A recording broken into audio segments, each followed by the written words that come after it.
Varicose veins కి సరైన చికిత్స కోసం సంప్రదించండి ఎవిస్ హాస్పిటల్.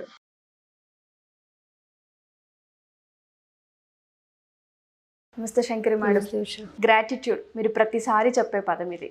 ఏంటి అంటే ఎక్కువగా చెప్పేది ఏంటి అంటే మనం దేనికైతే కృతజ్ఞతా భావంతో ఉంటామో ఖచ్చితంగా తిరిగి మళ్ళీ మన దగ్గరికే వస్తుందని చెప్తూ ఉంటారు. లా ఆఫ్ అట్రాక్షన్ త్రూ ఇది చాలా వర్కౌట్ అయింది బిలీవ్ చేసిన వాళ్ళందరికీ కూడాను. ఎస్పెషల్లీ మనీ విషయంలో ఏ విధంగా గ్రాటిట్యూడ్ తెలపాలి అంటారు. చాలామందికి మనీ అనేది చాలా తక్కువగా చూస్తూ ఉంటాం, దానివల్ల ప్రాబ్లమ్స్ వస్తూ ఉంటాయి. ఆ టైంలో గ్రాటిట్యూడ్ చెప్పే ఆ ఆలోచన కూడా ఉండదు, నెగిటివ్ థాట్సే ఎక్కువగా ఉంటూ ఉంటాయి. దాన్ని ఓవర్కమ్ చేసుకొని గ్రాటిట్యూడ్ ప్రాసెస్లో మనం నడవాలి అంటే అసలు ఏ విధంగా? యాక్చువల్గా డబ్బు విషయానికి వచ్చినట్లయితే చాలామందికి ఏంటంటే డబ్బు మా దగ్గర లేదు, నా దగ్గర ఎంతో డబ్బు లేదండి, పెద్దగా ఏం లేదండి డబ్బు అంటే డబ్బు పట్ల ఉన్నా కూడా లేదు అని చెప్పే అలవాటు చాలామందికి ఉంటుంది. ఎవరు ఎక్కడ అడుగుతారో డబ్బుని, ఎక్కడ ఇవ్వాల్సి వస్తుందో అనే దాంట్లో కూడా కొంతమంది ఏంటంటే అబ్బాయి మా దగ్గర లేవండి డబ్బులు అలా చెప్పే బదులు నా అవసరానికి ఉన్నాయండి అని చెప్పచ్చు కదా. లేవు నా దగ్గర కొంచెమే ఉంది అని చెప్పే బదులు నా అవసరానికి ఉన్నాయి డబ్బులు అని చెప్తే ఆ వర్డింగ్ కూడా బాగుంటుంది కదా. చాలామంది ఏంటంటే డబ్బు ఎప్పుడు నా దగ్గరికి రాదండి, ఎప్పుడు డబ్బు ఉన్న వాళ్ళకే డబ్బు ఎక్కువ వస్తూ ఉంటుంది, మా అలాంటి వాళ్ళ దగ్గర ఎక్కడుంటుంది డబ్బు, ఇలాంటి ఆలోచన. ఇన్ని అప్పులు ఉన్నాయండి, ఇంత ఉందండి, ఇలా ఉందండి అని మాట్లాడుతుంటాం. అది కాదు, డబ్బు లేదు అని ఎప్పుడూ అనద్దు.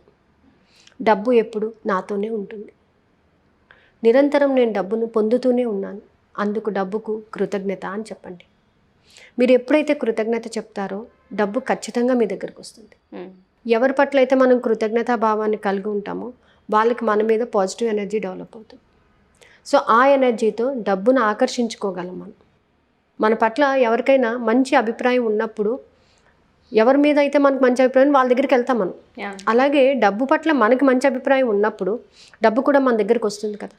సో డబ్బుని అట్రాక్ట్ చేయాలంటే నాట్ ఓన్లీ మనం ఏదో జాబ్ చేసేసి చేయాలనే కాదు, డబ్బు పట్ల గ్రాటిట్యూడ్ చూపించాలి. ఫస్ట్ ఆఫ్ ఆల్ మనం చేసే వృత్తిలోని మనకు వచ్చే డబ్బుని మనం గ్రాటిట్యూడ్ ద్వారా కూడా మనం పొందొచ్చు. అంటే ఈరోజు మనం జాబ్ చేసాము, శాలరీ వచ్చింది, నాకు శాలరీ వచ్చేసింది, అలా కాకుండా నేను కష్టపడిన దానికి కృతజ్ఞతాపూర్వకంగా నాకు వచ్చిన ఈ డబ్బుకు శతకోటి కృతజ్ఞతలు అని చెప్పండి. ఈ డబ్బు మరింత డబ్బును ఆకర్షిస్తుంది.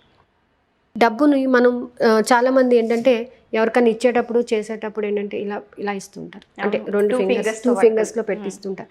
నిర్లక్షణ భావం, చాలా నిర్లక్ష్యంగా అన్నమాట. అది డబ్బుని లెక్కలేనితనంగా చూడటం. డబ్బుని ఎంత ప్రేమిస్తే అంత డబ్బు మన దగ్గరకు వస్తుంది. నేను నిరంతరం డబ్బును ప్రేమిస్తున్నాను, నిరంతరం డబ్బును ఆకర్షిస్తున్నాను. డబ్బు పట్ల నాకున్న వ్యతిరేక భావాలను, సరికాని ఆలోచనలను తక్షణమే వదిలిపెడుతున్నాను. అందుకు డబ్బుకు కృతజ్ఞతలు, విశ్వానికి కృతజ్ఞతలు. ఇలా కొన్ని అఫర్మేషన్స్ ఏంటంటే పాజిటివ్ సెన్స్లో విత్ గ్రాటిట్యూడ్. అలాగే డబ్బు గురించి మనం ఒక మ్యాజిక్ చేయొచ్చు. ఎలా అంటే డబ్బు ఏదో ఒక నోట్ తీసుకోండి, మీ ఇష్టం, ఏదో ఒకటి తీసుకుని ఒక వైట్ పేపర్ మీద నా జీవితం మొత్తం నేను పొందిన డబ్బుకు కృతజ్ఞత అని ఒకటి రాసి దీని మీద అంటించేసేయండి. ఓకే, అంటించి ఆ నోట్ని తీసుకెళ్ళి మీ పర్స్లో కానీ మీ ఇంట్లో మీరు ఎక్కువగా తిరిగే ప్రదేశాల్లో కానీ పెట్టండి. స్టిక్ చేసేసుకుని దాన్ని చూసినప్పుడంతా దానికి కృతజ్ఞత చెప్తూ ఉండండి. నేను నా జీవితం మొత్తం పొందిన డబ్బుకు శతకోటి కృతజ్ఞతలు. రోజు పొద్దున్నే ఆ డబ్బును పట్టుకుని కొంచెం సేపు అయినా Ho'oponopono technique, money, I'm sorry, please forgive me money, thank you money, I love you so much money అని ఎప్పుడైతే మనస్ఫూర్తిగా చెప్తారో అలా చెప్పి డబ్బుకి నువ్వు నా వద్ద ఉన్నందుకు నీకు శతకోటి కృతజ్ఞతలు, ఈరోజు నేను పొందిన డబ్బుకు శతకోటి కృతజ్ఞతలు. అది ఎంతన్నా డబ్బు కానివ్వండి, అది రూపాయి కానీ, 2 రూపాయలు కానీ, 10 రూపాయలు కానీ, 100 కానీ, 1000 కానీ, ఏదన్నా కానివ్వండి, ఆ డబ్బును తీసుకుని ఈరోజు నేను పొందిన డబ్బుకు శతకోటి కృతజ్ఞతలు, ఈ డబ్బు మరింత డబ్బును ఆకర్షించినందుకు డబ్బుకు కృతజ్ఞతలు అని చెప్పండి. సో అప్పుడు ఏమవుతుంది, 100 కాస్త 1000 అవ్వచ్చు కదా. నువ్వు ఎప్పుడైతే కృతజ్ఞత చెప్తావో, కృతజ్ఞతాపూర్వకంగా డబ్బు పట్ల ఉంటావో, డబ్బును నిరంతరం నా వద్ద ఉంటూనే ఉంటుంది. జీవనదిలోని నీరు ఎలా ఉంటుందో డబ్బు నా దగ్గర అలా ఉంటుంది, అందుకు డబ్బుకు కృతజ్ఞతలు అని మనస్ఫూర్తిగా కృతజ్ఞతాభావంతో డబ్బుని ఎప్పుడైతే మనం భావిస్తామో, డబ్బుని మనం ప్రేమిస్తామో ఆ డబ్బు మన దగ్గరికి ఖచ్చితంగా వస్తుంది. ఓకే. సో డబ్బుకు కూడా ఒక ఫ్రీక్వెన్సీ ఉంటుంది. అవును. మనం ఎలా అంటే అలాగా డబ్బు గురించి మాట్లాడటం కానీ, డబ్బును చులకనగా చూడటం కానీ, పర్సులో కూడా కొంతమంది ఇలా వేసేస్తూ ఉంటారు. అలా కాదు, దాన్ని ఒక చక్కగా ఒక మంచి ఆర్డర్లో పెట్టుకోవడము, దాన్ని తీసేటప్పుడు కానీ, దాన్ని ఎవరికైనా ఇచ్చేటప్పుడు వెళ్ళి రామ్మా అని చెప్పడం కానీ, వెళ్ళి రామ్మా అని మళ్ళీ మనమే చెప్తున్నాం కదా, తొందరగా వచ్చేసాయమ్మా అని చెప్పి అలా చెప్పినప్పుడు ఏమనిపిస్తుంది, వెళ్ళి నువ్వు ఎవరికైనా బయటకు వెళ్ళేటప్పుడు తొందరగా వచ్చేయమ్మా అన్నావు అనుకోండి, కొంతసేపు అయ్యేటప్పుడు అదే అమ్మ తొందరగా అమ్మంది కదా అని రిటర్న్ రావాలని అనిపించేస్తుంది. అలాగే డబ్బు పట్ల కూడా మనం వెళ్ళి రామ్మా అని అన్నాం అనుకోండి, ఖచ్చితంగా డబ్బు మన దగ్గరికి వస్తుందంట. ఓకే. సో నిరంతరం మనం డబ్బుని ఆకర్షిస్తూనే ఉండాలి. డబ్బు పట్ల మనకున్న భయాలను తొలగించుకోవాలి. ఆ డబ్బు పట్ల మనకున్న అంటే డబ్బు రాదు అనే ఫీలింగ్ వదిలేసి, డబ్బు ఎప్పుడూ నాతోనే ఉంటుంది, నిరంతరం నా వద్దే ఉంటుంది అని చెప్పండి. డబ్బుని ఇష్టపడండి, డబ్బుని ప్రేమించండి. సో ప్రేమకు లొంగని వాళ్ళు ఉంటారు కాబట్టి డబ్బుని ఎంత ప్రేమిస్తే అంత మన దగ్గరికి వస్తుంది కదా. సో ఖచ్చితంగా మనం ఎంత ప్రేమిస్తామో అంత మన దగ్గర ఉంటుంది. ఈరోజు రాలేదా, మీ దగ్గర ఉన్న డబ్బుకి చెప్పండి, నా దగ్గర ఉన్న డబ్బుకి నేను శతకోటి కృతజ్ఞతలు తెలియజేసుకుంటాను. రాలేదు లేదు అని ఫీలింగ్ వద్దు, ఉంటుంది, ఖచ్చితంగా మీ దగ్గర డబ్బు ఉంటుంది. ఎస్, రోజు నేను ఎంతో డబ్బుని పొందుతున్నాను, అందుకు డబ్బుకు కృతజ్ఞత. ఈ విశ్వం నుంచి వచ్చే అమోఘమైనటువంటి డబ్బు సంపదలను పొందడానికి నేను అర్హత కలిగి ఉన్నాను. ఎస్ నేను ఖచ్చితంగా కలిగి ఉన్నాను. నేను నిరంతరం డబ్బును పొందుతున్నాను. ఏదైనా కొనేటప్పుడు కానీ చేసేటప్పుడు కానీ అది వస్తే ఇది కొంటాను, ఇది వస్తే అది కొంటాను అని చెప్పొద్దు. అవును, ఇది ప్రతిసారి మీరు నాకు చెప్తూనే ఉంటారు, ఇది వస్తే అది, అది వస్తే ఇది అసలు అలా ఎప్పుడు చేయకూడదు. దీనిని కొనుక్కోవడానికి నాకు కావాల్సిన డబ్బును అందించిన విశ్వానికి కృతజ్ఞత, అవకాశ మార్గాల్ని ఇచ్చినందుకు విశ్వానికి కృతజ్ఞత అని చెప్తే అది వస్తుందో, మీకు డబ్బు వేరేగా వస్తుందో that is secondary thing, but మీరు అది కొనుక్కోవడానికి మాత్రం ఖచ్చితంగా అవకాశం అనేది దొరుకుతుంది. సో ఏదైనా సరే పని చేసేటప్పుడు డబ్బు పట్ల, ఎస్పెషల్లీ డబ్బు పట్ల కృతజ్ఞతాభావంతో ఉండాలి. డబ్బును హ్యాండిల్ చేయడం కానీ, డబ్బు గురించి మాట్లాడటం కానీ, ఎంత స్మూత్గా ఎంత ప్రేమగా డబ్బు గురించి మాట్లాడితే అంత మన దగ్గర ఉంటుంది. నేను నిరంతరం డబ్బును ప్రేమిస్తూనే ఉంటాను. మనం వర్డింగ్ కూడా, మాట్లాడే విధానం కూడా డబ్బు పట్ల డబ్బే కదా కాదు, డబ్బు కదా, డబ్బుని నేను ప్రేమిస్తున్నాను కదా, నాది, నా దగ్గర ఎప్పుడూ ఉంటుంది అని మనం ఎంత స్మూత్గా చెప్తామో ఆ డబ్బు కూడా అంతే స్మూత్గా మన దగ్గరికి వస్తుంది. చాలా మందికి మనీ విషయంలో నెగిటివ్ థాట్స్ ఎక్కువగా ఉంటుంది, చాలా ఉంటాయి శంకరి మేడం. ఏ విధంగా అంటే రిలేషన్స్ పోతాయన్న భయం ఎక్కువగా ఉంటుంది, అండ్ ఎంత సంపాదిస్తే అంత మనుషులకు దూరం అవుతామేమో అన్న కాన్సెప్ట్లో చాలా మంది అనుకుంటూ ఉంటారు, చెప్తూ ఉంటారు కూడా. దీన్ని మనం ఏ విధంగా, అసలు డబ్బుని కొంతమంది ఏం చేస్తారంటే బ్లాక్ చేసేసుకుంటుంటారు. వచ్చింది ఎక్కడ ఖర్చు పెట్టాల్సి వస్తుందా అని చెప్పేసి బ్లాక్ చేస్తుంటారు. అంటే అది కూడా ఒక పద్ధతి ఉంది.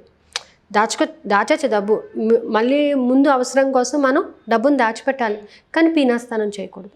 సేవింగ్స్ అనేది కొంతవరకు ఉండాలి, మనం సేవ్ చేసుకోవాలి డబ్బును. అలాగే డబ్బును ఉపయోగించే పద్ధతి కూడా తెలియదు. డబ్బు ఖర్చు పెట్టేటప్పుడు చాలామంది ఏడుస్తుంటారు, డబ్బు పోయిందే, ఇలా అయిపోయిందే, అలా అయిపోయిందే, ఇది చేశారు, అది చేశారు. అసలు ఆ ఏడుపే ఉండద్దు. చాలామంది తెలియక ఏంటంటే డబ్బు విషయంలోని చాలామంది ఏడుస్తారు, ఒంటి అంత రేట్ అవసరం లేదు అనేస్తారు. కానీ అది ఎంత వర్త్ఫుల్ అనేది మనం దాన్ని ఆలోచించాము. దాన్ని మాత్రం రఫ్ అండ్ టఫ్ యూజ్ చేస్తాం మనం కదా. సో అంటే అంత చీప్గా వచ్చేసేయాలి అనేటటువంటి భావన మార్చుకోవాలి, మన మైండ్ సెట్ మార్చుకోవాలి డబ్బు పట్ల. ఎప్పుడైతే ఫ్లో ఉంటుందో ఇది వెళ్తేనే కొత్తది వస్తుంది. దీనిని నువ్వు స్టాగ్నేట్ చేసావనుకో, వాటర్ స్టాగ్నేట్ చేస్తావు అనుకోండి, ట్యాప్ నుంచి బయటకు రాకుండా క్లోజ్ చేస్తావు అనుకోండి, ఏమవుతుంది, లోపల పాకడ పడుతుంది, పనికిరాదు. నువ్వు అసలు కొనుక్కోవాలి అనుకున్నప్పుడు నీకు నిరుత్సాహం, అక్కడ ఇది నీకు ఉపయోగపడదు, అది కొనుక్కోలేవు, మనసులోని బాధ. అదేదో నువ్వు హ్యాపీగా కొనుక్కొని దాన్ని ఎంజాయ్ చేయగలిగారు అనుకోండి, డబ్బు కూడా హ్యాపీగా వస్తుంది కదా మీ దగ్గరికి. అంటే నువ్వు ఫ్రీగా ఖర్చు పెట్టగలుగుతున్నావు, నీకు వచ్చిన దాంట్లో నువ్వు సంతోషంగా ఖర్చు పెట్టు. నేను ఖర్చు పెట్టే ప్రతి పైసా ఎంతో సంతోషంగా ఖర్చు పెడుతున్నాను, అంతే సంతోషంగా నేను డబ్బును పొందుతున్నాను. నువ్వు ఖర్చు పెట్టే కొలది డబ్బు నీ వద్దకు వస్తుంది. డబ్బు ఖర్చు పెట్టే విధానం తెలియాలి, డబ్బును రిసీవ్ చేసుకునే విధానం తెలియాలి, డబ్బు పట్ల మనం ఎలా ఉండాలి అనేది తెలియాలి, డబ్బు పట్ల మన మాట తీరు తెలియాలి. డబ్బుని ఎప్పుడు కూడా నిరంతరం చక్కగా, అసలు డబ్బు స్మెల్ చూస్తే ఈవెన్ మనకి కాస్ట్లీ సెంట్ స్మెల్స్ కూడా పనికిరావన్నమాట కదా, అంత చక్కగా ఉంటుంది. సో కొత్త నోట్స్ రాగానే చక్కగా తీసి దాచిపెట్టుకుంటూ ఉంటాం మనం. సో రోజు ఆ డబ్బులు టచ్ చేయగానే ఒక వైబ్రేషన్ బాడీలోని, అబ్బా డబ్బు. మీకు ఇంతకుముందు కూడా ఒక కప్ప స్టోరీ చెప్పాను నేను. డబ్బు ఉంటే శక్తి అనమాట. అందుకే డబ్బు ఒక శక్తి, ఒక అద్భుతమైన శక్తి. అది మన దగ్గర ఉందంటే మనలో అనుకోకుండానే ఎనర్జీ వచ్చేస్తుంది. నా దగ్గర డబ్బు ఉంది కదా, పర్వాలేదులే, ఎక్కడికైనా వెళ్తానులే. ఒక బండి రిపేర్, డబ్బులు ఉన్నాయి కదా, పర్వాలేదులే అని చెప్పేస్తాం. అంటే అది ఉంది అన్న ధైర్యం మనకు ఉంది కదా. మరి ఆ ధైర్యాన్ని మనం ఎంత ప్రేమించాలి, ఆ ధైర్యాన్ని మనం నిలబెట్టుకోవాలి కదా. ఆ ధైర్యంతోనే మనం ముందుకెళ్ళాలి అని అన్నప్పుడు డబ్బు పట్ల మనం ఎంతో ప్రేమతో ఉండాలన్నమాట. సో ఎంత ప్రేమతో పిలుస్తామో అంత ప్రేమతో వస్తుందట. అందుకనే డబ్బు పట్ల ధైర్యం కూడా ఉండాలి. ధైర్యలక్ష్మి ఉందంటే అన్ని లక్ష్మీలు వస్తారంట. కాబట్టి డబ్బుని ఎంత ధైర్యంగా మనం పొందగలుగుతామో అంత చక్కగా ఉంటుంది లైఫ్. సో గ్రాటిట్యూడ్ చెప్పడం వల్ల మనీకి చాలా మ్యాజిక్స్ జరుగుతాయి అన్నమాట. ఒక రోజంతా గ్రాటిట్యూడ్ చెప్పి చూడండి డబ్బుకి, మీ వద్ద ఉన్న డబ్బుకి కృతజ్ఞత చెప్పి చూడండి, ఖచ్చితంగా మీరు డబ్బును పొందుతారు, 100% పొందుతారు. Thank you ma'am, thank you so much.